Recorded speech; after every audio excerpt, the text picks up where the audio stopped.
Até o momento, no algoritmo de programação dedicado a resolver o problema de programação estocástica inteira de dois estágios, a gente assumiu que o problema de segundo estágio conseguiria tratar qualquer solução proposta pelo mestre de Bendes, pelo problema de primeiro estágio, né?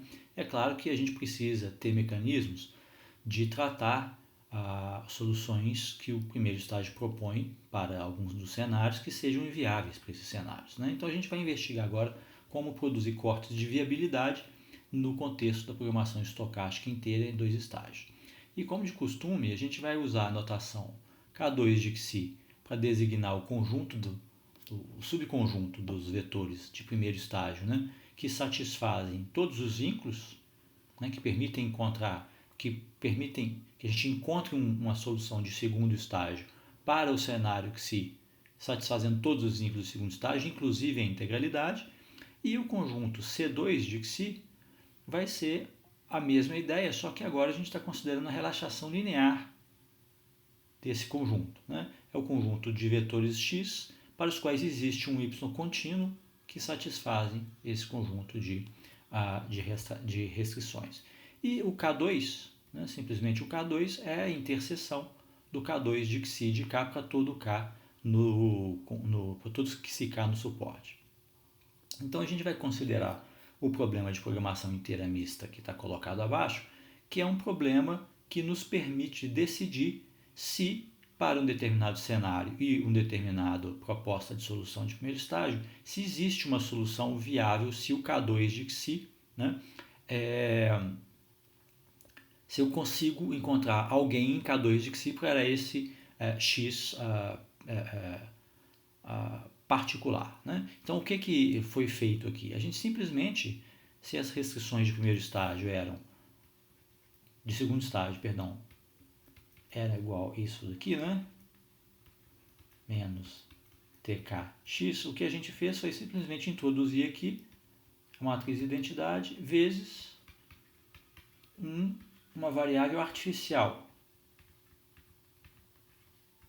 Essa variável artificial aqui ela é irrestrita em sinal e a gente substituiu por uma diferença de variáveis não negativas, né? Então é o velho truque do simplex fase 1 que a gente aplica aqui na reformulação do problema de primeiro estágio. Repare que a função objetivo que não é a função objetivo de segundo estágio, ela é uma função artificial, e a gente resolvendo esse problema aqui, resolvendo esse problema P1, que é um problema inteiro, a gente sabe se na hora que a gente entregar um x de primeiro estágio para esse problema e para esse cenário particular, né, ômega relativo a esse cenário particular, que a gente obteve uma solução viável para ele. Então, qual que é a leitura aqui?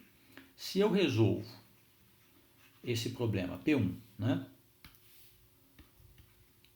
P1, formulo esse problema P1, resolvo P1 e o W de x e Xi é igual a zero, significa que esse vetor x que eu passei, vamos supor o vetor xv que eu passei, eu consigo viabilizar o segundo estágio para esse cenário. Muito bem.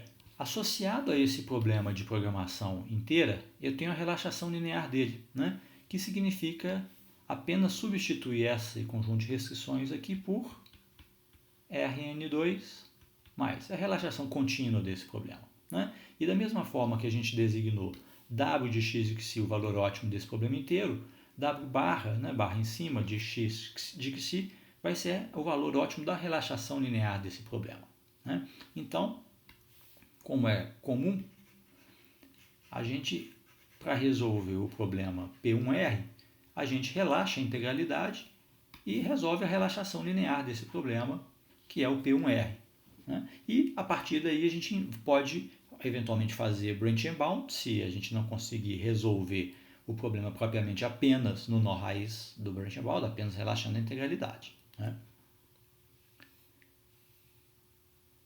Então vamos lá. Algumas observações que eu já fiz. Se o valor da função objetivo do P1 for zero, a gente sabe que existe um x no K2 de Xi, né? Então isso aqui vale na ida e na volta, né? Esse x que eu passei, ele pertence ao K2 de xi, se somente se o valor da função objetiva do problema de programação inteira, né, que eu estou olhando para o P1, é zero. E o x pertence a C2 de xi, se somente se a relaxação linear do P1, né, aqui eu estou olhando então para P1R, problema de otimização, a relaxação linear é zero. Né? Então isso vale também. Bom, então vamos imaginar que eu tenha resolvido, que eu formule o problema P1, né? E como de costume, eu relaxo a integralidade dele e resolvo o problema P1R. Se a solução de P1R, né,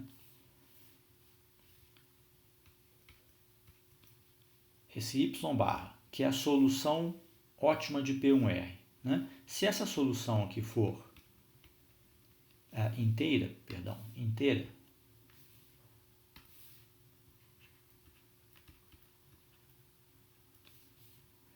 e o valor da relaxação linear for zero, eu não preciso fazer branching para esse problema.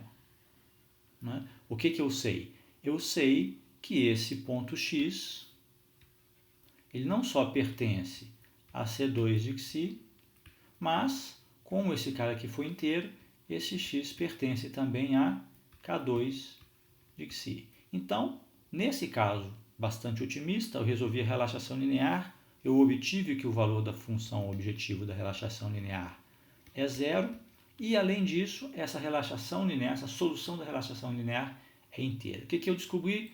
Eu descobri então que nesse caso bastante otimista, esse ponto que eu passei para o problema de segundo estágio, que ele satisfaz todos os vínculos de segundo estágio, inclusive integralidade, não preciso de inserir corte de viabilidade. Muito bem. Qual que é o outro caso que a gente precisa, que a gente pode tratar? Bom, vou continuar aqui com a hipótese, né, de que eu formulei P1, formulei P1R e estou tentando resolver o P1 através da relaxação linear. Se por acaso eu chego à conclusão, né, resolvo, e verifico que a relaxação linear, o valor ótimo da relaxação linear é maior que zero, o que eu sei? Eu sei o seguinte, que não existe, que esse x que eu passei, ele não pertence ao C2 de xi. E claro, ele não pertence a K2 de xi.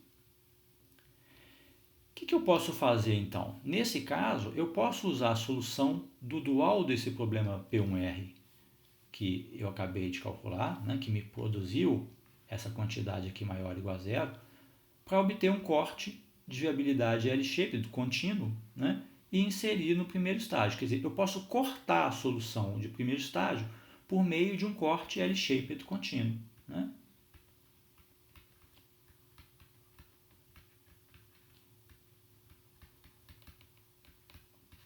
Então, essa solução, esse caso aqui, é um caso que pode ser tratado no primeiro estágio por meio dos mecanismos que a gente viu no algoritmo L-shaped contínuo. Eu não preciso fazer branching para poder produzir um corte de otimalidade. Agora, se eu chegar à conclusão, né, que eu relaxei a integralidade, resolvi o P1R, e essa solução y barra do P1R ela não é inteira, existe uma componente fracionária nela, e que esse valor da função objetivo ótima para ele é zero, esquece isso daqui, que ela é zero,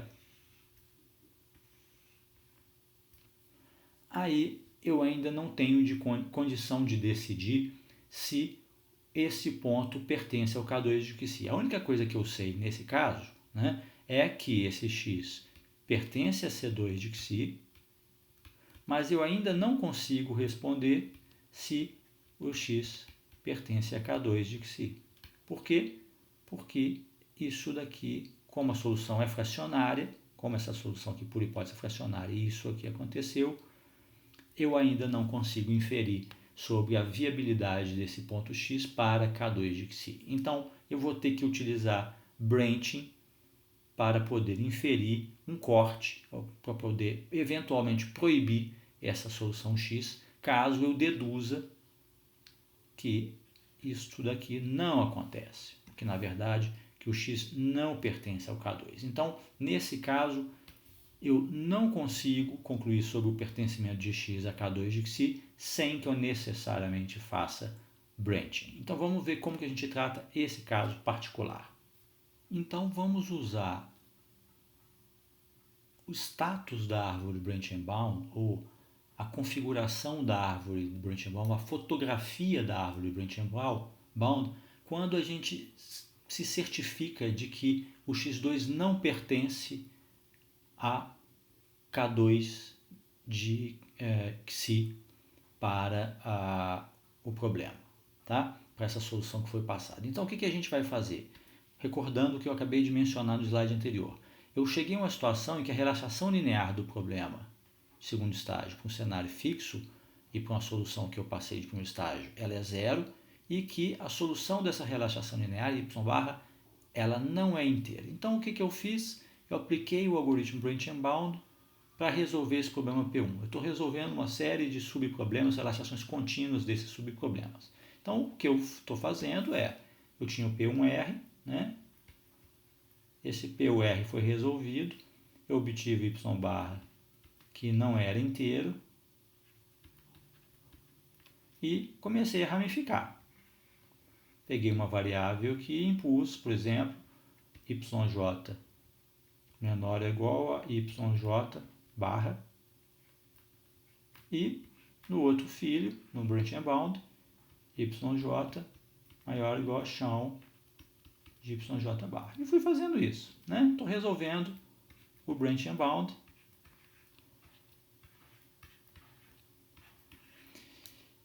E tenho a árvore branch and bound sendo explorada aí pelo meu algoritmo branch and bound. Muito bem, em um determinado momento nessa árvore, o que eu tenho na lista de nós?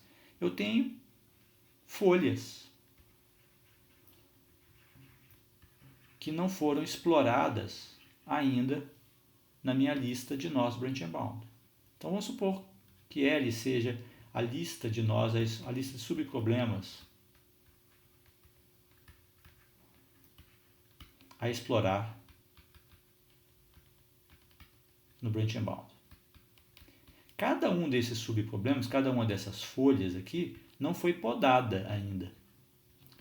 São subproblemas aos quais a cada um deles eu tenho um domínio, um subconjunto do Rn2 que é associado a eles, né? Então, nesse caso aqui, eu tenho R2,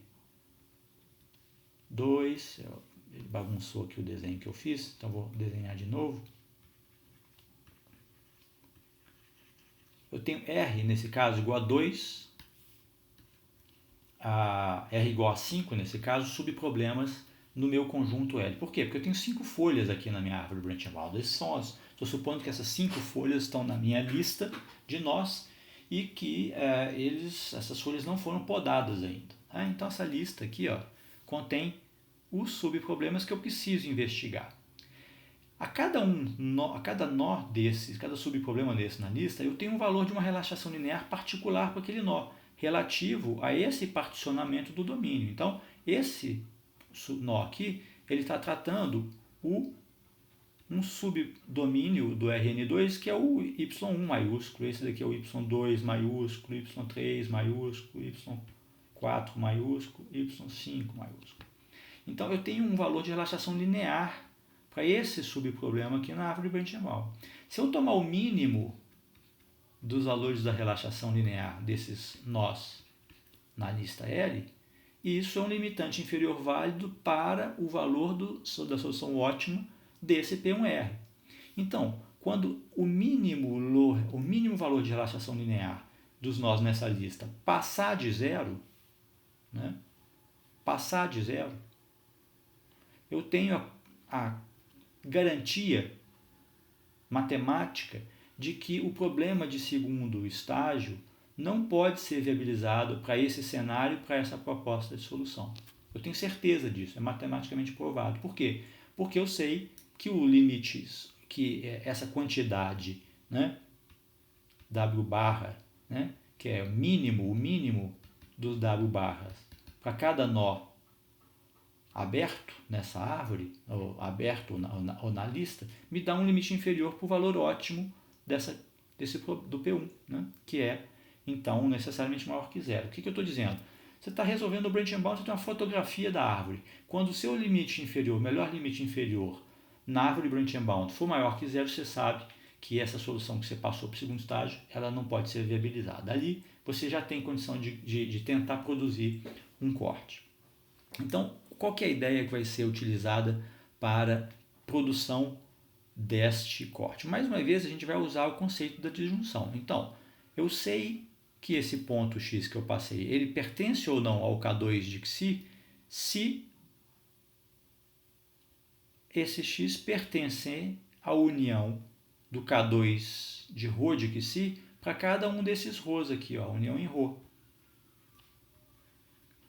Se existe um X que satisfaz o problema de segundo estágio, significa que esse X ou está nesse domínio representado por esse problema, ou está nesse, ou em um dos outros três aqui.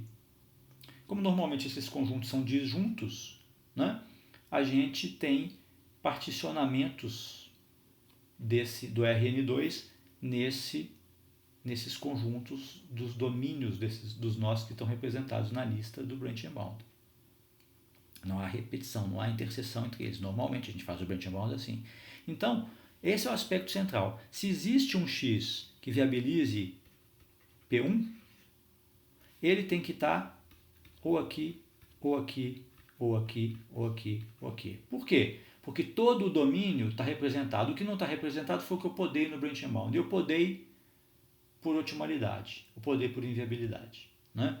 Então, eu agora posso construir um corte de viabilidade, né, para cada um desses domínios y, ρ, e impor uma restrição de primeiro estágio que me garanta que a solução x esteja em pelo menos um desses conjuntos. Eu posso criar uma condição disjuntiva que garanta que essa solução x esteja em pelo menos um deles. Eu sei que ela não está na medida que eu sei que ela não existe na medida que isso daqui foi caracterizado, mas o que eu estou fazendo é exatamente proibir que essa solução seja novamente gerada. Essa aqui é a ideia.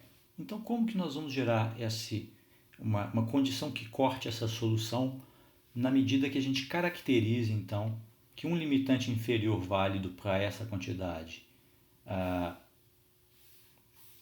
W de R W de x e xi seja maior que zero. Quando a gente caracterizou isso, a gente chegou à conclusão que o x não pertence ao K2 de xi. A gente sabe disso. Então a gente tem que proibir que esse x seja passado pelo mestre novamente.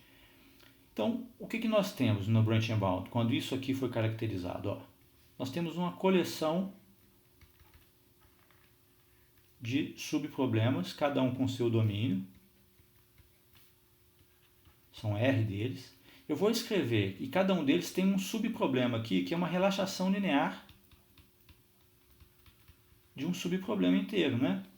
Para esse particionamento. Então tem aqui um problema que é minimizar o quê? Uma função desse tipo aqui, ó. Com isso tudo aqui sendo substituído por versão contínua, mais desigualdades do tipo branching, né? Cortes de branching, ou desigualdades do tipo branching, que eu utilizei para ramificar, mais desigualdades válidas.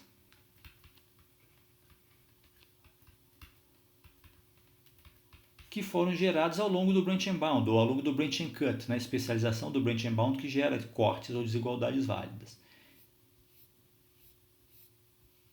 Então, para cada um desses problemas aqui, para cada um desses subproblemas, eu tenho um problema de programação linear que caracteriza esses subproblemas e que me dá uma cota, o valor ótimo dessa relaxação linear é maior que zero, estritamente maior que zero. Por causa disso, é que a gente caracterizou essa condição aqui que garante que o x não esteja em K2 de xi. Muito bem. Então, com os multiplicadores ótimos desse problema de programação linear, vou chamar um P1R de y1, com os multiplicadores duais ótimos aqui, ó,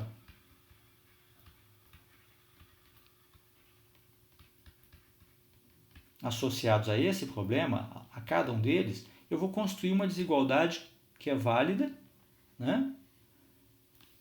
Caso o x esteja exatamente, né, representado ali. Caso exista um y aqui que viabilize o x. Caso o y que viabilize esteja exatamente aqui, ou seja, caso esse subproblema viabilize a conclusão de que x está em K2 de xi. Eu sei que isso não acontece, né? Mas essa é uma desigualdade, esse é um corte que proíbe, né, essa solução para este domínio, né? Então esse é um corte de viabilidade que foi gerado para esse nó ρ, que é um desses subproblemas. Eu não posso levar esse corte aqui puramente para o subproblema. Por quê? Porque eu não sei se o meu x vai estar necessariamente nesse particionamento aqui. Eu não sei. Mas o que eu posso dizer é que se eu escrever um desses cortes para cada um desses subproblemas, então eu vou escrever um corte de viabilidade para cada um desses subproblemas, né?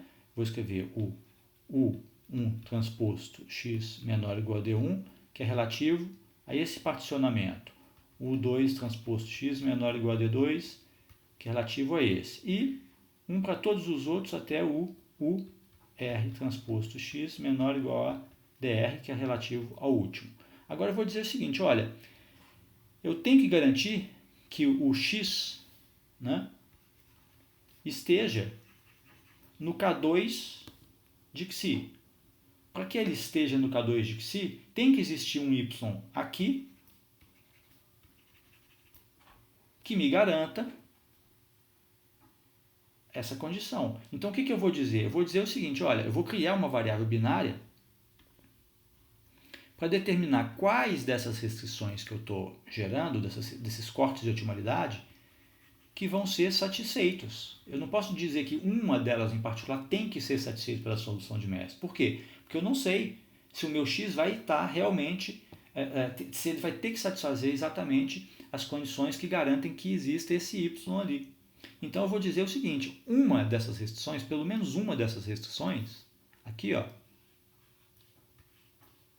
tem que ser satisfeita. O que eu sei é que hoje, como isso aqui está acontecendo, como o w de x de xi é maior que zero, nenhuma dessas restrições aqui ó, é satisfeita.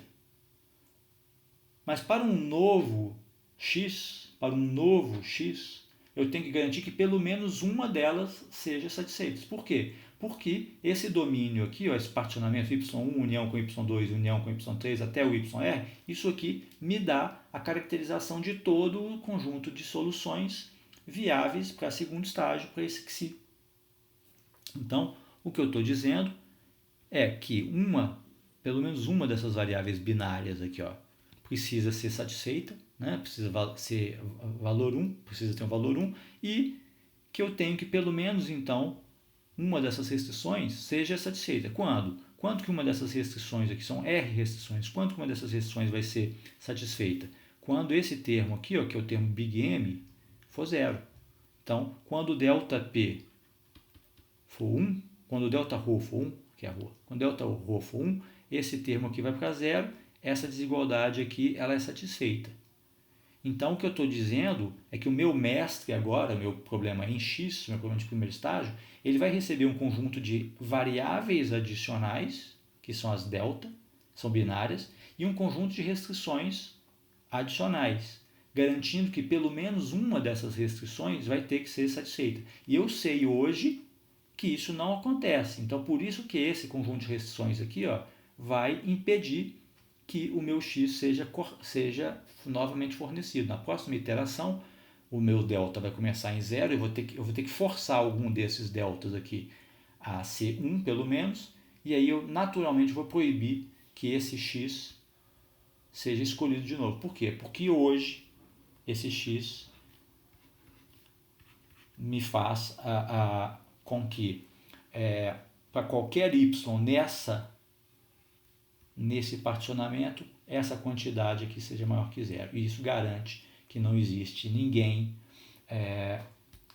inteiro que satisfaça os vínculos de segundo estágio para esse x. Essa aqui é a ideia.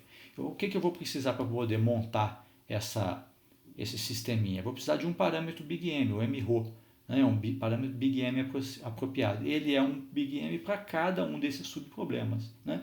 E nem sempre é fácil ou trivial encontrar esse MRO. Mas o que é a leitura principal disso? A leitura é que o meu problema de primeiro estágio, agora, ele vai ser acrescido em variáveis e em restrições.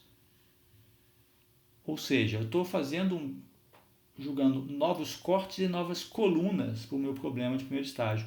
Então, meu problema de primeiro estágio, ele ganha novas variáveis, as deltas, e restrições aqui. Essa é uma das maneiras de lidar com a inviabilidade de segundo estágio para um determinado x. Vamos ver um exemplo. O exemplo que a gente vai considerar para ilustrar a geração dessas desigualdades, desses cortes de viabilidade para o programa inteiro, ele vem de um exercício que foi discutido no capítulo 5, no contexto do método L-shaped para o caso contínuo, né?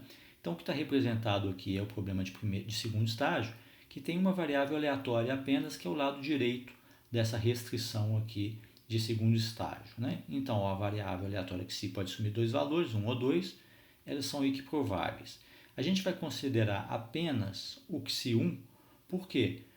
Porque como o valor de XI1 é menor que o valor do XI2, que é 2, o K2 de 1 está contido no K2 de 2. Então, a gente vai tentar inferir a inviabilidade de K2 de 1, porque necessariamente, se K2 de 1 for inviável, K2 é uma condição mais restritiva à viabilidade do x do que a condição de K2, né? A condição de K2 de 1, esse conjunto é mais restritivo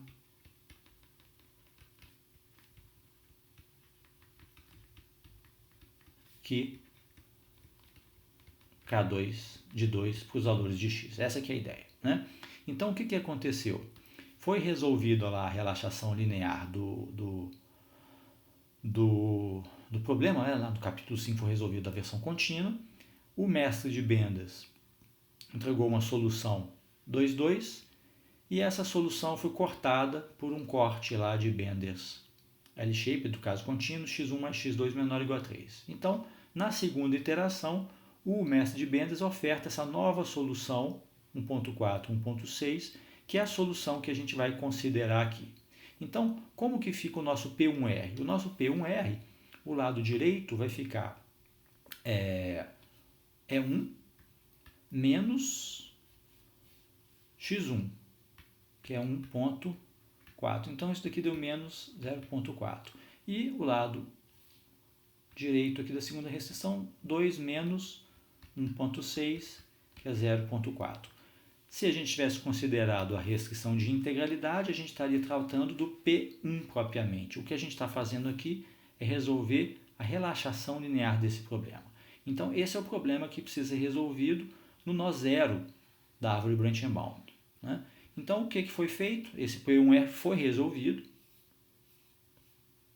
Então, o P1R está aqui novamente colocado, né?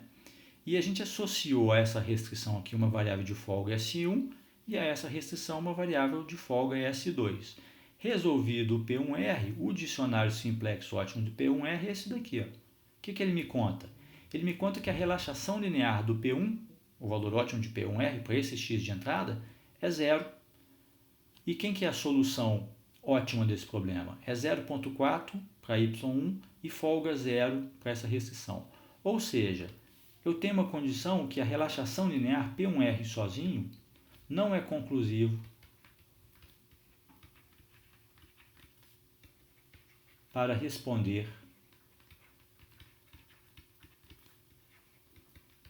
se esse x chapéu se pertence a K2 de 1. Se ele pertence, ele automaticamente pertence ao K2 de 2, né? A discussão que a gente viu, né? Mas ele não é conclusivo. O que a gente vai ter que fazer? A gente vai ter que fazer Branch-Bound aqui.